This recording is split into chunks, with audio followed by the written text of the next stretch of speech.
Ladies and gentlemen, it gives me immense pleasure in introducing our speaker, Professor S.P. Tyagarajan, Dean Research and Professor of Eminence in Sri Ramachandra Institute of Higher Education and Research in Chennai. Professor Tyagarajan is a DSc in microbiology in addition to his PhD and MD degrees. He has put in 37 years of UG PG teaching and research experience in Tamil Nadu Medical Colleges and in University of Madras. He has also been conferred with several fellowship titles, including those by National Academy of Sciences and National Academy of Medical Sciences. He has till date completed 57 research projects funded by national and international funding agencies and mobilized grants over Rs 35 crores to the University of Madras. He has published 320 research papers and 16 books in the area of infectious diseases, especially hepatitis, STDs and HIV or AIDS. He is a member of expert committees of UGC, ICMR, DST, DBT, DOD, Ministry of Health, WHO, and so on. He has guided 69 students for research and 32 candidates have been awarded PhD under his supervision. He has conducted international collaborative projects with scientists from 26 countries, including USA, UK, Australia, New Zealand, Japan, etc., with mutual visits to these countries.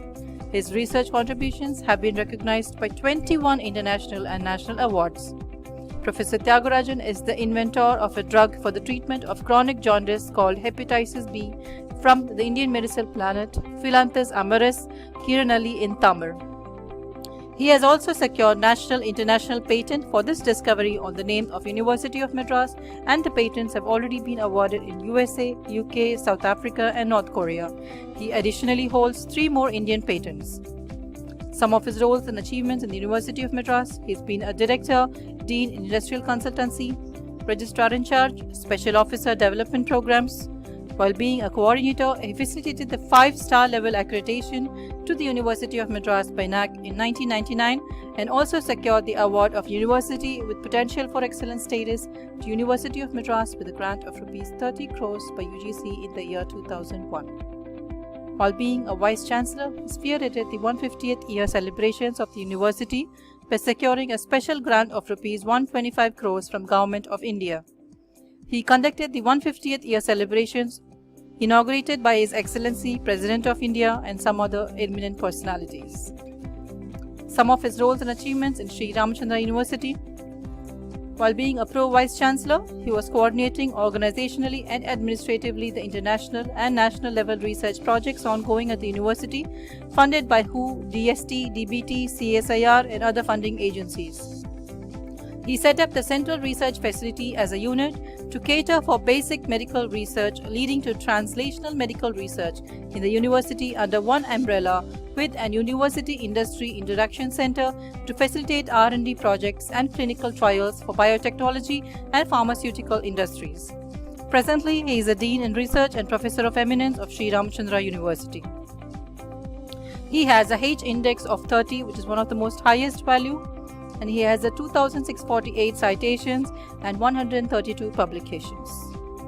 On behalf of Dr. MGR Educational and Research Institute, we thank him and wish him good luck for his future endeavors in the field of research. Thank you.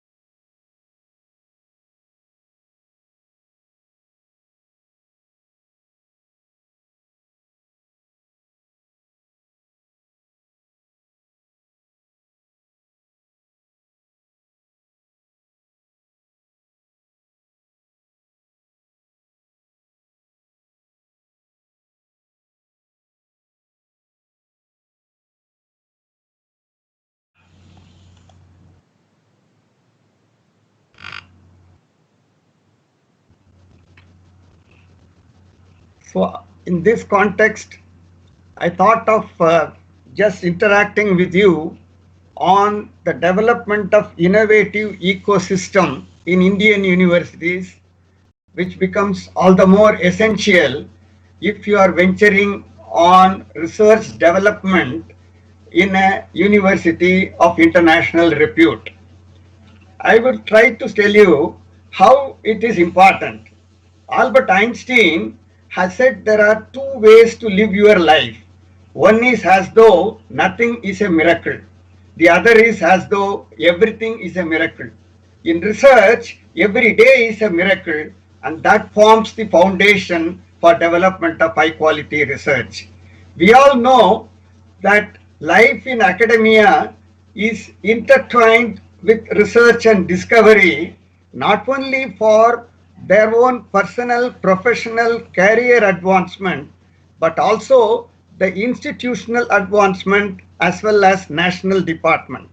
It gives pride and excitement associated with being part of the scientific process, building up youngsters, building up departments, and building up universities.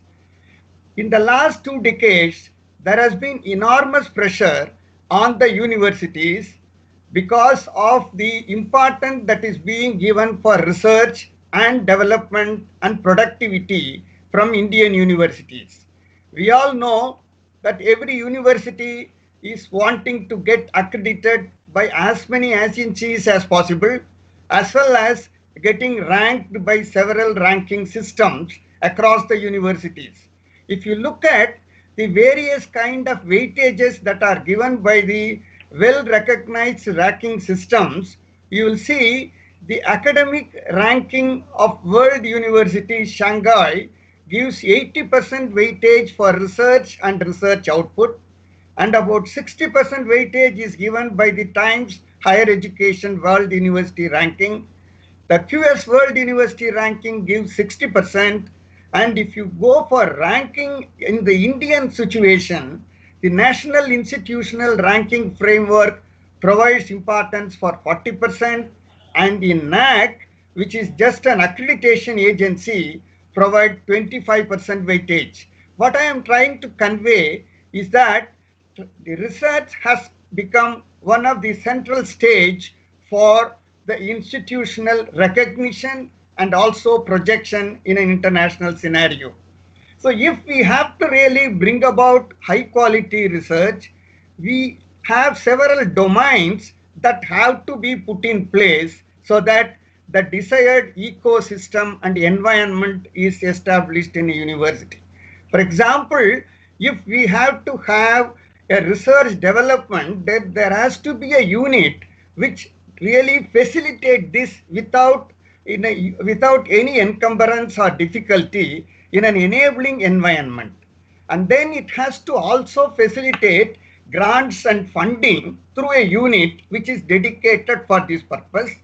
And research governance is an exclusive entity asset which has to take up the initiatives of promoting research as well as making a kind of a friendly governance in order to facilitate research both among the faculty as well as among the students.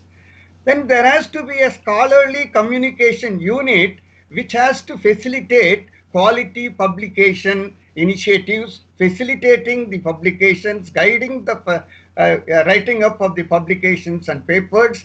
And finally, you need to have a quality unit called Research Excellence Unit, which will be a mentoring, facilitating and monitoring kind of a unit in a university system. We will go through this one after the other. Let me start with research development. What do we say for research development? Research development is a set of strategic, proactive, catalytic and capacity building activities put together which are designed to facilitate individual faculty members, teams of researchers and central research administration in attracting extramural research funding. Today, without a research fund to be provided extramurally by various funding agencies within the country and outside the country, it becomes extremely difficult to bring about high quality research. And it is equally important also to create research collaborations and implementing quality research ecosystem. This is in a nutshell could be conveyed by the word research development. So you have several kind of research areas. N number of areas can be included depending upon the discipline in which you are with. It can range from for basic research, applied research, fundamental research, R&D research, innovative research, product development, exactly. But all those really live on what is called a translational approach of research and development, where you are not going to be satisfied with a research that goes into the cupboard, but a research that goes into the field. And that is what is expected of an innovative research environment. Why it is important? We have been seeing that in the education has always been driving to bring about industrial reforms. And these industrial reforms through education has taken place through the research and development only. I don't want to elaborate on the various generations of industry revolution. Industry revolution 1.0 has resulted in steam power, weaving loom, etc. in 1784 and so on, followed by Industrial Revolution 2.0, where electrical energy from 1870 has happened. And later on, Industry Revolution 3.0, which resulted in the computer age, electronic age, automation age from 1967, has expanded the horizon of research arenas in a phenomenal way. And now we are in Industry Revolution 4.0, which is being completely governed by cyber physical systems, Internet of Things, networks, artificial intelligence, etc., etc. If we have to toe in line with this kind of international revolutions, we have to see that we are matching with the aspirations of the younger generation of people. Without elaborating on the earlier educational revolutions, we will concentrate on the present one, which is Education 4.0, which is expectation of the generation Z. What is the generation Z? The generation Z is the generation of the present youngsters who are aged from 21 and above, as all of us know.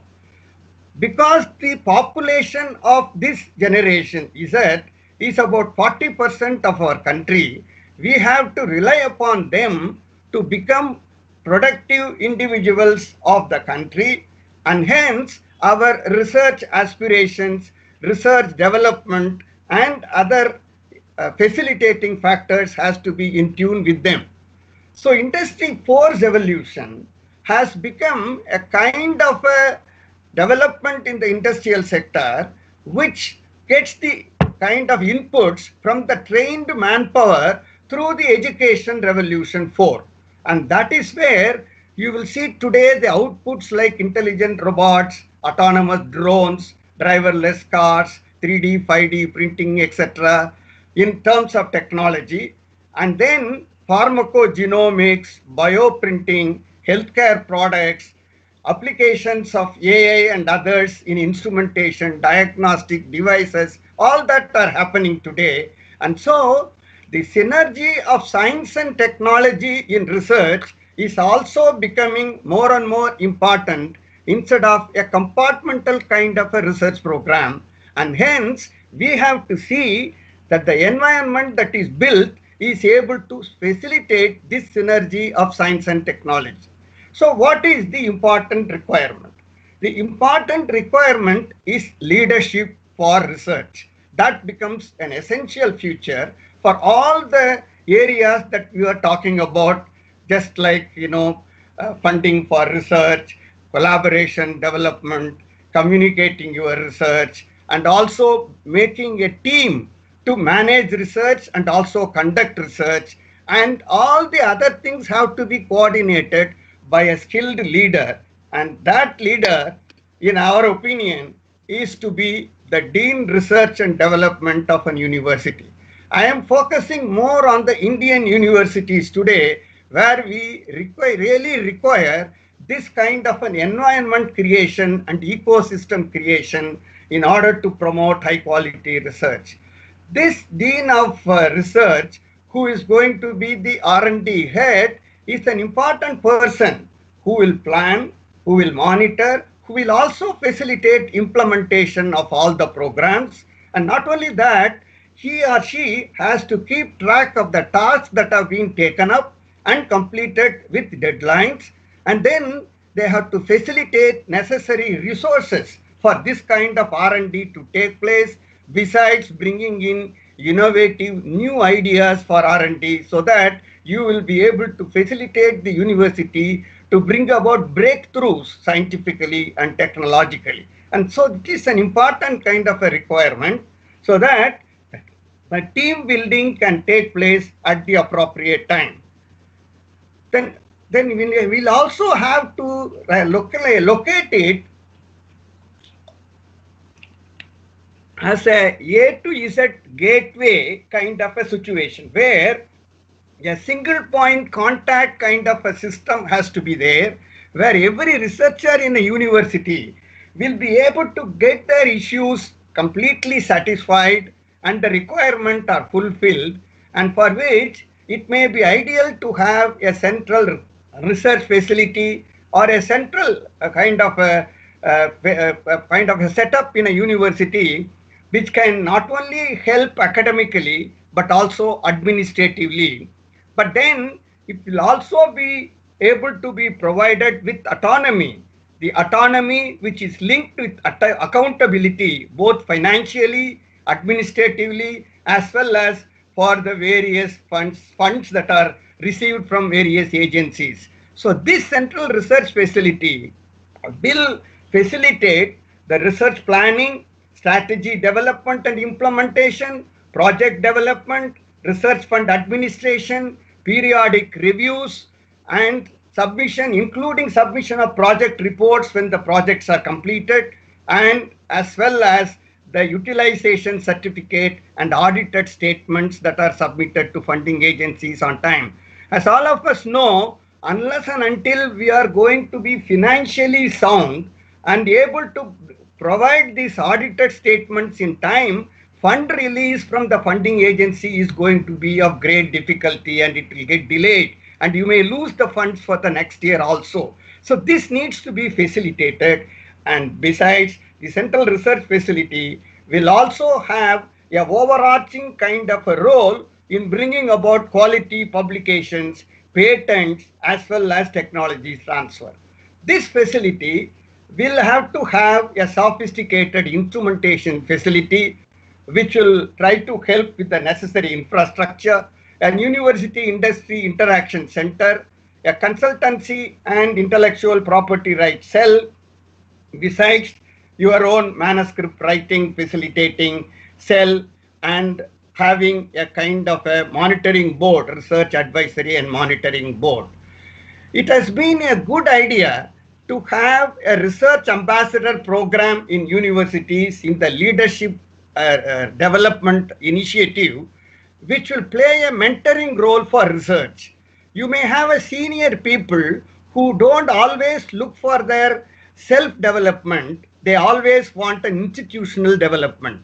Such people can be the research ambassadors for the universities and also research mentors who will go hand in hand with the active research ambassadors who make international kind of landmark contributions by way of their research and publications. And then the third tier will be the aspiring research ambassador, who are the youngsters who do hard work at the table and bring about laurels to the institution. This needs to be facilitated to bring about a brand awareness or to create engagement with idea leaders across the globe, as well as to increase the prestige and fast track the research visibility of the university. And it will also enhance the opportunity of the university for accessing to grant and global fund internationally. This will also help in getting international and national level university ranking if this kind of a environment and ecosystem is developed. So if we have a kind of an organization and leadership with responsibilities at the authorities, provision of resources, as well as communications without any gap, a quality policy can evolve, and hence a university should have definite research quality policies.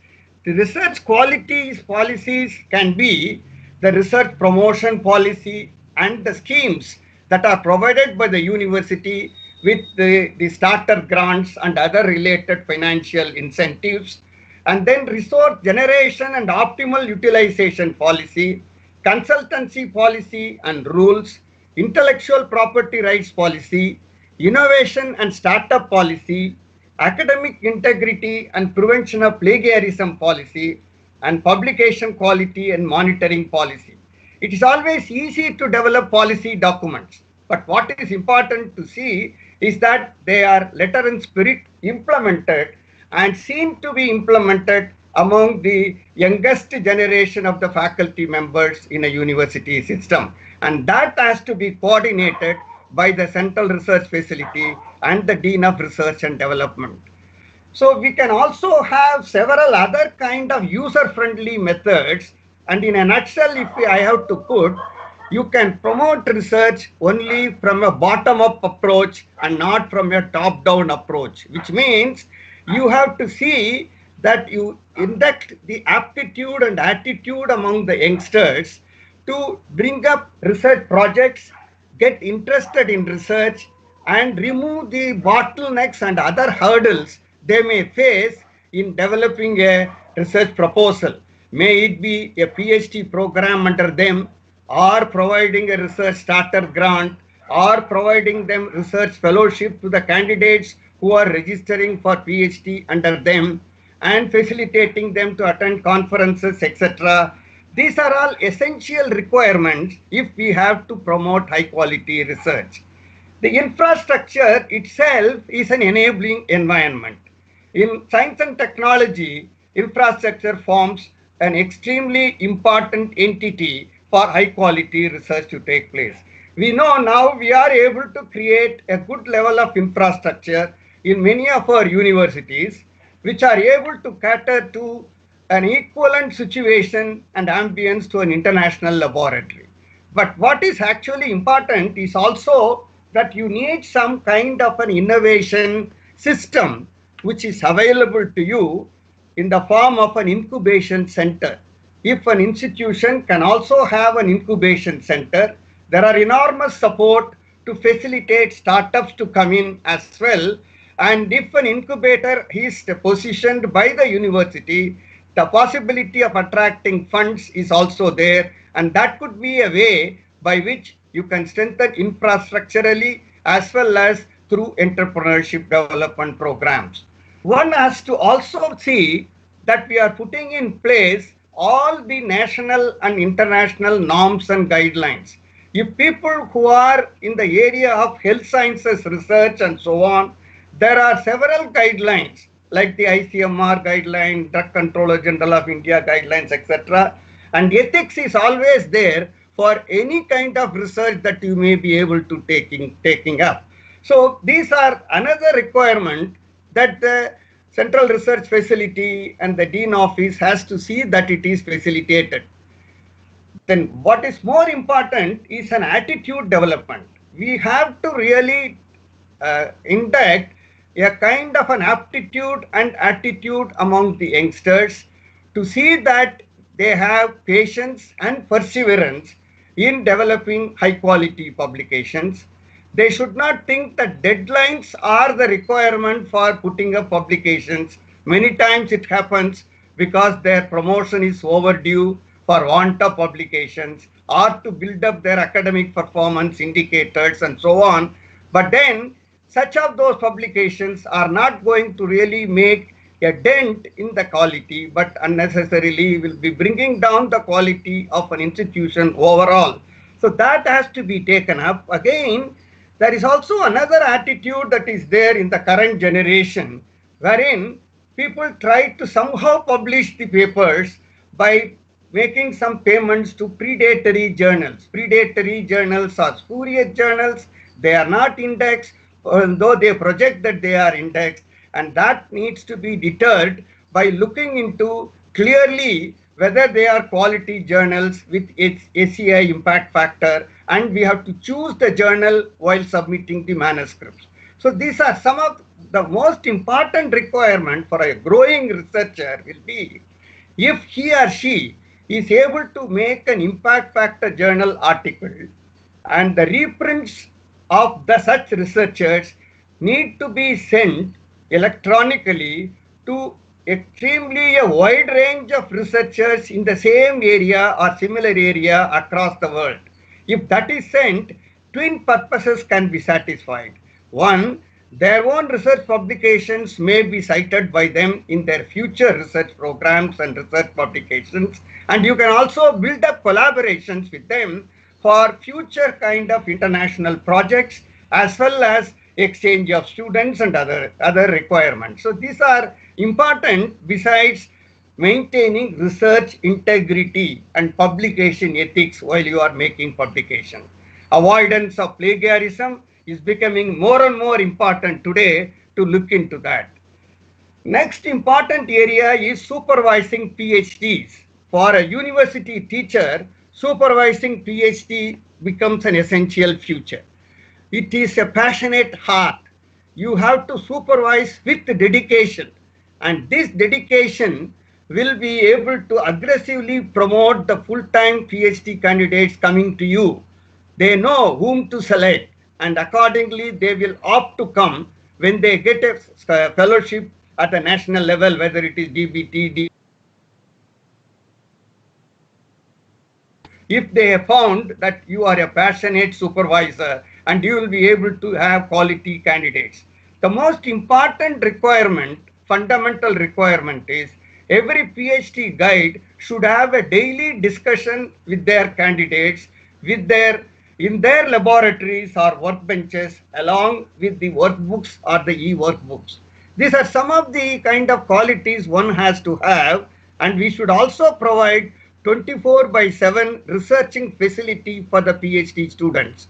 While adhering to the PhD regulations and others, it is important that PhD candidates are recognized as the promoters of high quality research in a university, and they are only projecting the research phase of a university, and hence we have to facilitate them by providing a 360-degree research ecosystem, and thus it will help phenomenally for the development of the institution. We may also have a strategic plan to make it, as everybody is talking, the postgraduates and researchers must be made to publish only in Scopus, Web of Science, IEEE, or PubMed indexed or UGC CARE list journals. And then we have to strictly adhere to the UGC regulations that are brought in from time to time. And we should also have good funding for developing the project. You are going to have another session, so I will not be going into the details of the grant generation, except to tell you that a grant is a mechanism by which an agency awards money to fund a research study or other activity, such as an educational program, service program, demonstration, or research projects. So this helps to project not only the institution, not only to acknowledge your idea, enhancing the prestige, bringing in financial health to a department and the university, it brings in international kind of collaborations, and hence we have to develop a professional growth strategy to write the proposals and build up our credentials. The most important requirement that I would like to underscore for any researcher to mobilize extramural grant is to see that they are able to look at the websites of the various funding agencies and their guidelines weekly once as a ritual. If you run through all the funding agencies that are available, you will easily be able to touch upon an area that you are researching in, and you may be almost certain of getting your grant through. That important, selecting an agency, selecting an area, and preparing a proposal becomes pivotal for developing your own kind of research capability and research grant. So let me tell you that research development ecosystem has to be ensured by 24/7 by 365 research culture. Time should not be a concern. We should never look at the watch when you are in a laboratory. The watch must be removed No clock should be there in the laboratories, and the only deciding factor is the completion of the experiment that you have decided and designed for that particular day. Having said that, how do we really make it? Unless it may be nice to say and it may be nice to hear, but what is important is facilitating it. The facilitating that is called as research governance. Research governance becomes important because it includes professional conduct, research management, and also managing the finance and funding and resources efficiently and expeditiously. That is what is important. Even if the fund is there, if the governance system is not going to allow them to utilize the fund as and when they want in a user-friendly manner, you may not be able to have the research governance as required, which may result in slowing down of your research progress. So research governance concerns setting up standards to improve research quality and safeguard the public. It involves enhancing ethical and scientific quality, promoting good practices, reducing adverse incidents in the laboratories, ensuring lessons that are learned, and preventing poor performance and scientific misconduct. So all this are to be facilitated, and that can be done by implementing a software system in research management. A research implementation management system will be the best way to see that the entire process of research governance is transparently handled, expeditiously handled, and efficiently practiced also. If RIMS can be handled, then the whole thing may become leading to researchers' success. One side is research development, which I had explained to you already. We have to have skill development as well in the research development area in terms of grant writing, editing, publication writing, and so on and so forth. But on the other hand, the research administration becomes an extremely important area before the award of the project, after the award of the project, preparing applications for the grant writing, submission processes. All these are to be facilitated by the research administration or research governance. When both of them merge together, you will have the percentage of success enormously increased, and that will be the result of the synergy of research development and research administration activities. So catalytic leadership helps in bringing out curiosity culture, diverse teams, idea pathways, everything together, and that may help. One of the important facilitating factor in this governance area is to facilitate academia industry collaboration, because there is always a technology push that is there which we have to utilize, matching with the market pull that is there in the industry sector, and universities can act as lighthouses to bring in both together, and so that we will be able to be successful in satisfying the most often repeated slogan in India that we have to bring in intense academia industry collaborations. So if you see the market drivers, if you see the technology push drivers in the universities and R&D institutions are: universities require funds, universities have to conduct research and university laboratories, and you have to attract quality staff and students, and try to see that you are understanding the industry trends and try to bring about the requirements for them. In the same way, the industry also required an R&D strategic needs to as per the corporate style, and the universities have to satisfy the market and customer need and also match with the competition in time. That is what is more important that they require from the universities, not adhering to the 3-year tenure of projects. It may be monthly, by days, or 3 months, 6 months, and accordingly universities have to be prepared to do it, so that universities are able to get research support from the industry. They are able to bring about collaborative research for the students, as well as bringing in some resources to them. And thesis can be conducted by the students in a industry environment, by industry immersion program, or internship program and so on. So knowledge transfer takes place. And finally, if this is built up in a big way, you will also be able to enable technology transfer that will be able to take place. So this also depends upon efficient governance. I was mentioning about research information management system, which is a synchronous flow as per the demand of the milestone and project deliverable that are there. It brings in transparency, expeditiousness, time-bound utilization of the received grants, accountability, and timely submission of the utilization certificates and audited statements. The manpower, needless to say, it has to be efficiently supported. The Research Governance Office has to be supported with quality manpower, with official decentralization of academic, administrative, and financial powers to the Dean R&D and the Finance and Accounts Division associated with that. Then what we want to have, that is innovation, can come up in a very big way. You will see that innovation is the buzzword we are talking today, which is including innovation, inspiration, creativity, analysis, technology, development, teamwork, success. Everything put together is the one that will create innovation. We are giving several kind of definitions for innovation. I would not try to look at it in detail except to see what is the important one is it has to work. It is not anything different, but it has to work and it start to be put into use. That is what is not just only invention, but it is to be put into use.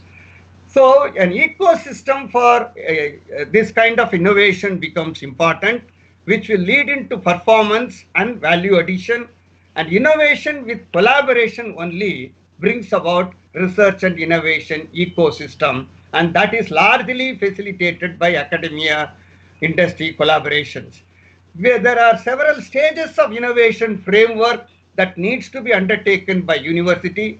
What is important is you need to build in the skills of creativity, you need to build in the skills of self-efficacy, energy, risk-taking aptitude, that is risk propensity, and the leadership. These are to be put together in your entrepreneurship development programs, and they are to be put together by means of collaborations. Research collaboration in so many ways. It can be collaboration between one PI and the other PI within the university, or interdisciplinary collaboration, intra-institutional, inter-institutional, university industry, NGO partnership, multi-institutional network and multinational network and so on, including public-private partnership.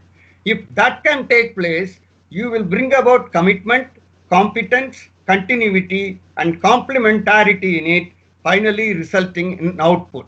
So you need to have an ideal research and innovation ecosystem in higher education institutions. Many of our institutions, they do have some areas which are available now. For example, research knowledge and skills, creativity and motivation, research grants we are able to get. To some level of R&D governance may also be there.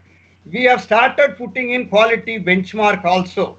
But from there only we have difficulties in assessing the outcomes on output, trying to protect our IPR, intellectual property rights, and then making financial kind of surveys, need analysis, incubators to develop products and all that, and then business offices for technology transfer. So these 4 or 5 steps are not there in our universities. That needs to be developed so that the cycle of ideal R&D, R&I ecosystem development can be facilitated.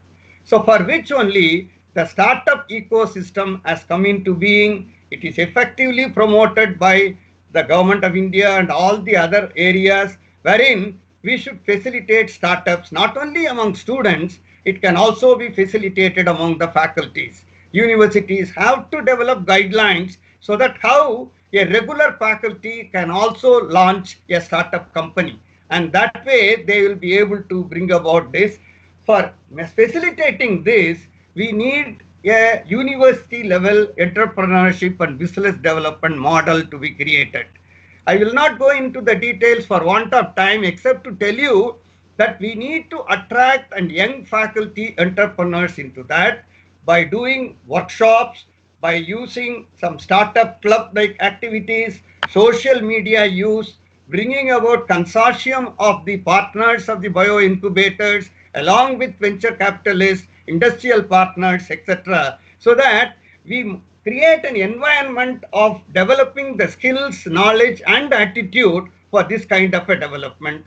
In order to facilitate only, government has come up with a policy in 2019, National Innovation and Startup Policy, which the universities have to adopt and implement them and utilize the Government of India initiatives of providing various schemes that I have listed here. Some of them are the DBT, BIRAC, BioNest Incubator Scheme, and Atal Incubation Center Scheme, TIFAC Core, which is not currently available, but the TBI scheme is there, etc. So these are some of the things that we have to see, and we should also identify what is the disconnect. We have localized area of skills in a university system. We have to connect them so that the desired kind of skill is brought out. So the bridging the gap becomes important, and that is where we have, I just thought that I'll project a case study wherein in Sri Ramachandra we have established an incubation innovation center with all these areas in mind, which are accredited, which are also certified, so that recognition is there by the user end, so that they will see a GLP certification or FDA auditing or CDSCO accreditation, etc., etc. But what is more important is, as I have told you earlier, you need to have a systematic, institutionalized entrepreneurship development scheme. You have to have a business management and support officers, a business development office, mentors and venture capital support, and a technology transfer office also, so that the entire cycle is completed and we will be able to build up that kind of an attitude. So for this, you can have any number of activities in a university which is commonly practiced. So you do have the entrepreneurship development activities that may take place. You can have the Institution Innovation Council of MHRD, AICTE, which facilitate youngsters to take part in them. And you must also have programs like innovation bazaars, hackathons, and others that can be organized for the students and young faculty to participate, so that idea generation takes place and you will be able to support it with the required kind of various infrastructure that may be there, either for development and so on. So let me just go in ideally to see that what is an ideal R&I ecosystem is developing a leadership, recognition of the right of an individual faculty, protected time to be given for the faculty. We have to put in some rewards, incentives for them, and user-friendly, innovative research governance has to be there. We should also see that facilities for startup companies to be established must be there, and quality technology platforms must be created. A brand value of the institution has to be created so that you will attract industry partnership. Hassle-free legal and IPR offices has to be there, and physical infrastructure to support the incubators and startup must be there. Above all, there has to be a research and development mentorship program in an institution. So it can also be facilitated by several other methodologies of setting up our industry R&D centers within the university campuses and so on. And I would like to only say that we should also have role models. See that local successful entrepreneurs and innovators are being called in to talk to the students and faculties, and then also see that the regions with similar attributes and resources are brought together. Successful organizations are made together. Even failure stories can be handled. And we must also have a quality monitoring kind of evaluation between the department, between the centers, and between the institutions as well. It is being practiced by developing quality radars. This is an international kind of an evaluation that I am projecting here, where introduction and diversity, research and development, commercialization, administrative requirement, and entrepreneurial cultures are taken in. And finally, let me end by saying research and development need to be handled in universities with tender loving care, commitment, and courage, because more research will lead to more innovation, and this will lead to education 4.0 and economic upheaval for the institution as well as the country. Thank you very much. I will now take some of the questions with the limited time that is available. There are about 10 questions that have been given to me. I thought I will just say, take a couple of them, the next 5 minutes or so that you will have the break that is identified for you. What is the scope of research in India post-COVID pandemic? I would like to tell you my own experience that during the last 3 months, there has been enormous funding opportunities in Government of India funding agencies, both in DST, DBT, BIRAC, ICMR, and other agencies have floated enormous kind of research calls, and only thing is we have to cope up with the speed of requirement. Even now some calls are there, so we may be able to do kind of research that is necessary. It need not be only in COVID-19 related hardcore area of medical areas or microbiology areas and so on. You can approach this in all possible angles to see what kind of thrust, what kind of new knowledge you can bring into that, and hence there is lot of research for it, not only within India but also internationally. We have to, as I told you, we have to look up the websites of the various funding agencies and really grab the opportunities for putting a proposal. The next question I thought I will take up is how to get funding support from international funding organizations. International funding organizations, they look into two important things. Number one, your track record of earlier work, as evidenced by the publications of high repute. If you have got a chosen area of research where you have made a mark and it is evidenced by good publications, that is one basic requirement. The second requirement is whether you have already built in a kind of a contact with other people is also required, whether an international scientist you are in collaboration with. If both the things are possible, if both are equally interested in putting up to an international funding, then the chances of getting international funding will be much, much larger. The third and the final question that I will try to take is, can I work a novel pedagogy for research in MOOCs, since it has loads of future in the near future? I'm sure it is very, very important today. Whatever that has happened because of COVID-19, one good thing that has happened is enormous kind of role by online education, online programs, and other kind of technology infusion into the hardcore education.